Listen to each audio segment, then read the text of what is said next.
ladies and gentlemen, absolute pleasure to be here. But before I kick off on what is in the session, I am a storyteller. I'm a journalist. So I'm going to begin with a story. There's a boy I know about 300 kilometers from here who wanted to be a footballer. He decided that at the age of 16, he will move out because the city that he is in does not possibly offer a turf or sporting professionals who will help him achieve his dreams. He comes from a middle-class family, so he moves to the next best possible place, which is Chandigarh. From Chandigarh, he gets trained. Now, it takes money, of course, to be trained. If you want to be a footballer in India, you know that there's not enough coaching facilities available, and he gets that right kind of coaching and the right kind of turf in Chandigarh. At this time, he's trained. He's told he has potential. So then he decides to go to Bengaluru. Bengaluru is where he starts his sort of professional football training as well as his journey. Now, it's already been 3 years in the process. He's now 21 years old. A lot of people are telling him that his time is over. A lot of others are telling him, don't listen to them. Your story is still unending. It's unfinished. It's not written off just as yet. Now, this is a story of a typical new India, where parents are not scared to send their children away because they believe sports has a future. At the same time, this is also a story of an audacious young person who is willing to put off his studies because he understands that his home city does not offer him that kind of facility and move out of his comfort zone to different cities at a very young, tender age of 16 years old. Now, this happens to be my brother, and I'm very fortunate to be sitting here. But this, as I said, is also a story of every other young Indian family, as well as a person who has willingness to do something, perhaps is not able to do so in absence of enough facilities, even though he has potential. As I said, his story is still unfinished, so we don't know. He may just be a professional footballer. But as we kickstart this session, the first big question I believe we have in front of us is that we want sports to have to be synonymous to brand India. I want to come to you, Lloyd, and since you're my co-panelist, and I think maybe you can take it off to other panelists here, how close are we to achieving that dream of India going beyond cricket and also building an image of a sporting nation? Hey, thank you, Shweta. And I think we've got a great set of panel who should be answering this. But if I could just say one thing, I think the last decade truly has seen Indian sport come of age. As many people would say, for a long time we were a one-trick pony, right? Cricket was Indian sport. I think clearly what we've seen in the last decade is the coming of age of many other sports. Of course, athletics with Neerav Chopra was a big turning point, but across chess, across badminton, across the whole range of sports, I think today India has become a major force. And I think that has been one significant achievement. And clearly just given the size of the growing Indian economy, I think you could say we were punching below our weight. I think that's slowly correcting itself. And I hope through the course of this session, we'll actually be able to probe deeper into this aspect. I think no better than Pullela to answer that question. Pullela, do you still think we are punching below our weight? Do you think we are getting there just as yet? We heard Sports Minister just before the session, and he talked about how India has had a pivotal journey in sports in the last decade, and I believe a lot of you agree that there have been significant changes. Would you agree with that? Well, I think the last 10 years have been phenomenal in Indian sport. I think the way the growth has been is enormous. The inspiration has been fantastic. No time before has the Prime Minister of the country spoken about sports so much. No time before has a prime news channel kicked off with sport as one of its major events. So I think we are looking at sport as a primary news making, as a primary decision making, people taking up sport. And I think I'll get back to your brother's story in that one bit, because what has happened is this huge inspiration, and also what the sports minister spoke about, Khelo India and all of that, has made kids in the country aspire, parents in the country think that this dream is possible. And they have taken up sport very, very rigorously. What is also happening is that kids, players are taking up sport, leaving education. Your brother left it at 16, so he at least has some leeway. But for some, it's happening at 9. And that is a big case of concern, wherein we have, because at the end of the day, sport has only a very thin margin of people. We have people speaking about how, and I don't know if I can articulate it very well, but we are talking about how there are 6,000 kids across various sports who are giving 6 lakhs a month and 3 lakhs a month and stuff. But in reality, what happens to the 5,600 people who don't make it? Where are they going for their jobs? Are they skilled enough for their next journey? I think this is a big case of concern. For me, who has seen the entire ecosystem of sport, for me, I think if you fail at 21, and if you have the education and the skill set, like I really loved when Barun said, I will pick people who have played sport. But what happens if that guy doesn't have any education at all? And this is a cause of concern. So at 30, if you're a world champion, you have another 30 years to live, and you don't have the skill sets for the next set of your life, what happens to you? So these are more of the concerns, because we have grown too fast as a country in sport. We are still pushing forward in big force, and that is amazing. On that side of the story, I'm super excited, and it should continue. But I think we need to look at the entire ecosystem, because all it takes is one generation of failed sports person to show that the society, to show to the society, or the society will see it and say, there's no use playing sport. So you don't want that to happen. So great to know that things are changing, and thank you for sharing that candidly, Gopi. I want to go across to Latika, and I know Latika from a different era, the late 90s when I headed marketing at Pepsi, and we used to go to Latika because she managed a whole bunch of Super A cricketers. Virendra Sehwag, I remember a long conversation with her. And then somewhere in the mid-2000s or 2005 thereabouts, she got into other sports. You, I think, signed on Abhinav Bindra and then subsequently other sports. So Latika, is it really changing when it comes to support to other sports? Or are we still predominantly a one-sport nation? Well, fortunately, nothing ever happened to the primary sport. It only grew in size, stature. The leagues came on and gave a livelihood to so many more cricketers. So in every possible way, it's given money to coaches, to professionals, to marketing people, to people who genuinely wanted to make a career in sport. So let's not denounce cricket at the cost of other sports. We can definitely have everything coexisting. And in the 2 odd decades that I have been involved in this, definitely other sports have come a very, very long way. So I don't think we can say that other sports do not get their recognition. They definitely do. And I think it's all a part of the evolution. The boost has to come from private participation. The boost has to come from media, from channels, from various formats. And the more people who are involved in sport, the more are these solutions going to come out, because the sportsman has to play his sport. For everyone else to figure out how to make a livelihood for them, that is the job of marketing, of business. And I think everyone needs to redirect their energies, and examples of that would be the ISL League, the Pro Kabaddi tournament, the various other tournaments that have come up in the country, because we are a huge population and any amount of entertainment is never going to be enough. So we need to work on that. Absolutely. Pierre, thank you for coming to India. My pleasure.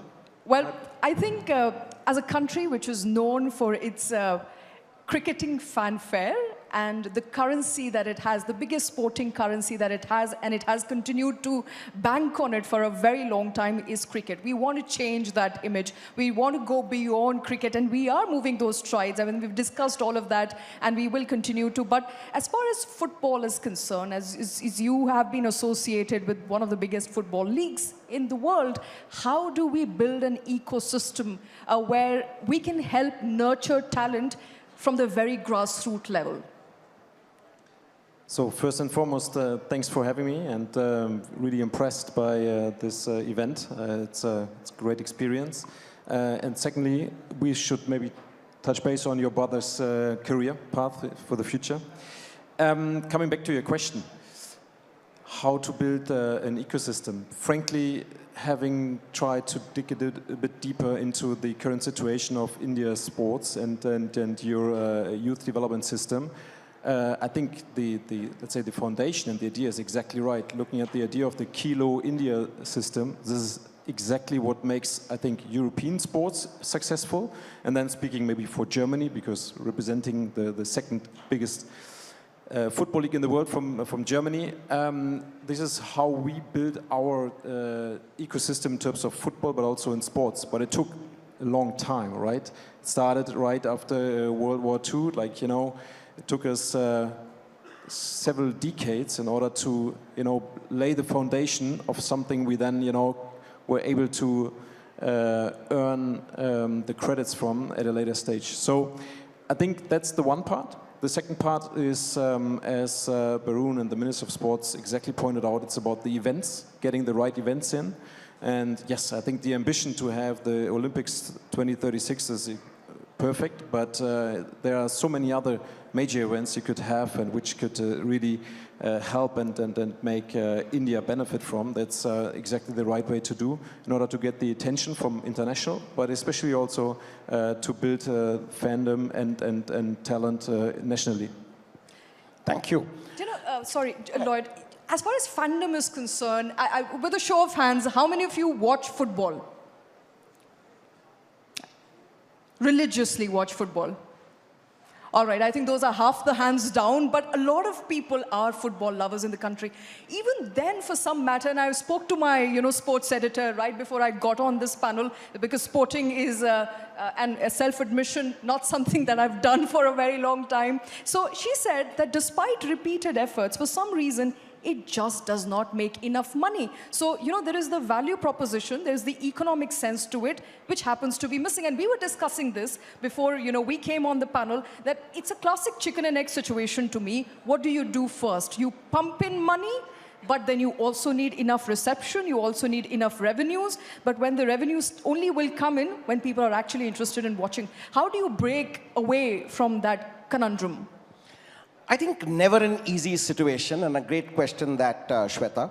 I think the challenge is that today, with an increasing activist economy where shareholders want good returns, I think business leaders are tasked with ensuring they put their money where they get the best returns so that their companies prosper and shareholders get returns. Having said which, I think one big change that has happened is the government of India mandates that every company spends 2% of its post-tax profits on corporate social responsibility. I think where corporate India or India Inc. needs to look is virtually none of that gets into sport. Sport is considered too much of a, shall we say, a nice to do or a luxury. A lot of it goes into important issues like education and health. But I think the enablement of 2% of post-tax profits of a company for sports, I think is a great step in that direction. I think for that, the government needs to be applauded. Absolutely. Sorry. Maybe I would like just to add, looking at the stats we are working with, we see that almost 25% of the Indian population is interested in football, of which more than 40% are between 16 and 34, which means that, I don't know if everybody is within that target or age group, but it seems like that football is, you know, heavily growing in the younger target groups, which is great for us. We see our ratings on Sony more or less doubling each year. So you could sense an increasing demand for football, obviously in a very cricket-dominated market.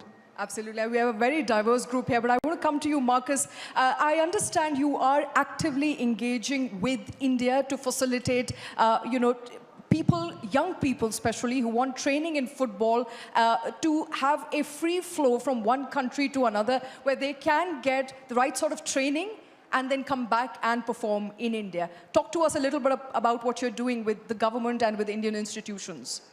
Yeah, thank you for the invitation. Great to be here. It's my first time in India and I'm really impressed. Yeah, we started in last June with one of my companies. You know, I was for nearly 24 years CEO of an Austrian football club. We played also international. But then I started my own business and we said, okay, how can we support also other countries in this kind of soccer? And together with a friend from Switzerland and Germany, we founded a company, and we have as a project 3 issues. Because the one you said, and I guess this is the key for the Indian population, is the young population, young people working on sports, training in sports in school.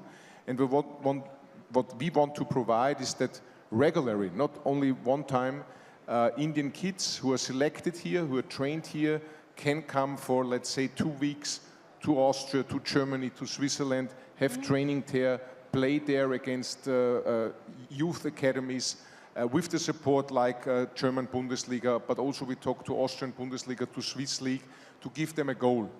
And the second thing is also coach the coaches, bringing also coaches there, giving them the possibility to support.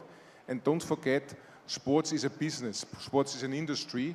So we also created programs, for example, for young doctors, for young lawyers from India who wants to work in sports. And I guess the know-how we have, especially in this region, Germany, Austria, Switzerland, within the last years with hosting the FIFA and UEFA, for example, in Switzerland, is a big possibility for young Indians, for young management people also to come there. Not only the children who want to play soccer, but also young students to come to Europe and also in the other direction. Very important.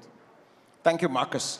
I want to come to my friend Subhranshu, and he's CMO at Tata Motors. And the Tatas, as we all know, have always been invested in sport, even long before CSR and such things came in. I remember back in the 80s, the Tata Football Academy bought in Pele's Cosmos, and this was another era. But the Tatas have consciously worked closely with sports, and not just at the macro levels.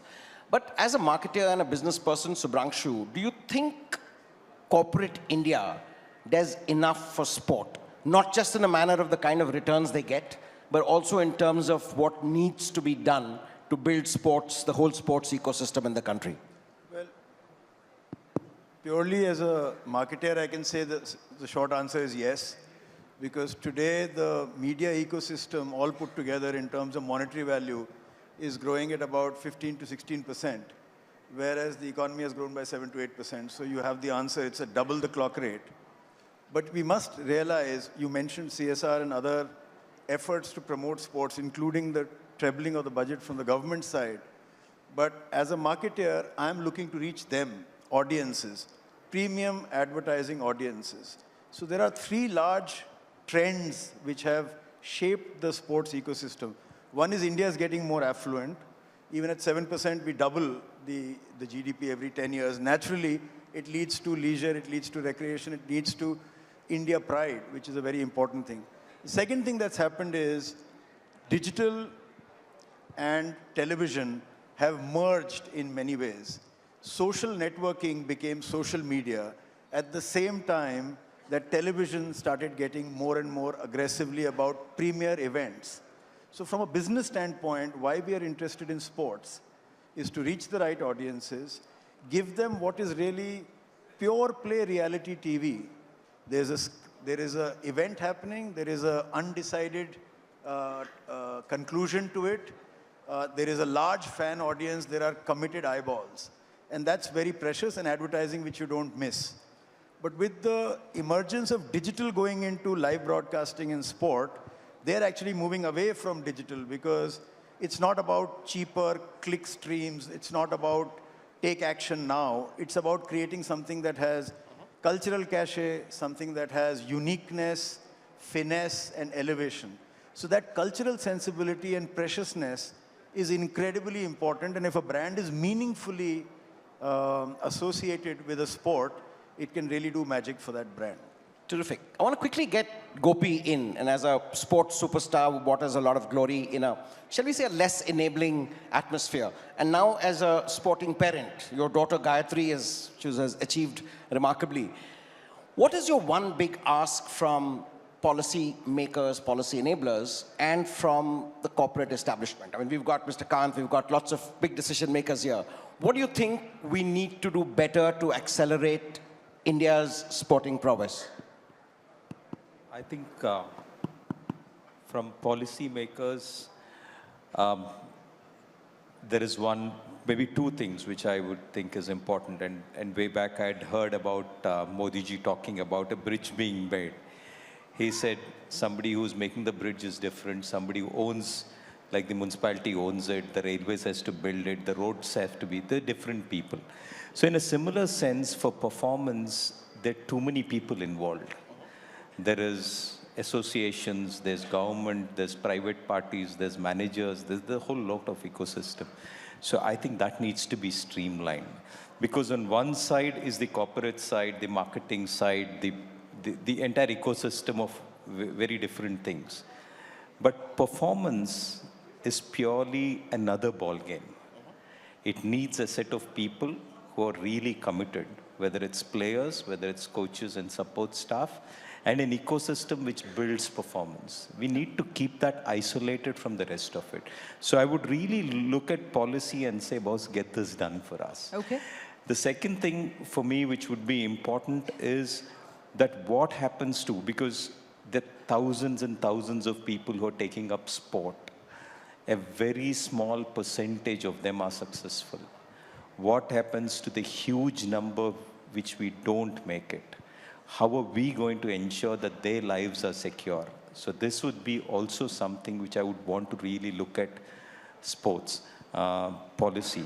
And one legislation which I would really love to see is government telling that we are not under bureaucrats. Sports administration is not under politicians, but sports is managed by professionals and people who know stuff and who are sports persons. That, from a legislation point, I would really want to see. All right, fair enough. Latika, I think 2 to 3 very important points that Gopi made there. One, of course, is that sports should be managed by professionals. And the other is what happens to those who don't really succeed. If they don't have enough education, what are the leeways for them? As far as your understanding of managing sports for years now is concerned, what is your big ask of the government? What should they do now, especially at a time when India is aspiring to host Olympics? Let's address that as well. How do we up that performance? The whole question of sports marketing, and it's a lot of foreign universities do offer courses in sports marketing or sports management. And a lot of children are very interested because they automatically assume that an interest in sports translates into some sort of skill at management, which is not necessarily true. The evolution of jobs which run parallel to it. Now, people who are in sports, sports coaches, sports association, people to manage the associations, people to manage the sport. But that is primarily, I think, to start a sport with the whole intent of making a career out of it and having 3 different options is not really the way it's going to be. Sport has to be played for sport's sake. And then as opportunities come up, I mean, to have a policy where you say employ a whole lot of people and say the sports ministry and all of that is a very counterproductive thing to do. I think everyone has to play sports without the intention of turning into an elite sportsman. Play sports for the many, many psychological, physical, emotional benefits it gives you. And if from there you find that it carves out a career for you, I don't think the government can get involved in actually mapping IPL was like, okay, they were elite sportsmen, some of them made a career in IPL, and now there is 100 different leagues all over the world where they can participate. Right. But that comes from the love of the sport. This generation that is playing these leagues and all today in Australia and Bangladesh and Sri Lanka, they didn't know these opportunities were ever going to come up. Absolutely. So play for the sake of playing, enjoy your sport, excel at it as much as you can. But if you really think that there has to be a second grade to the whole thing, most old sports people become coaches, they become administrators, they become, all my boys have become commentators now, which was unknown in the 90s. I mean, that they would have a career in commentary.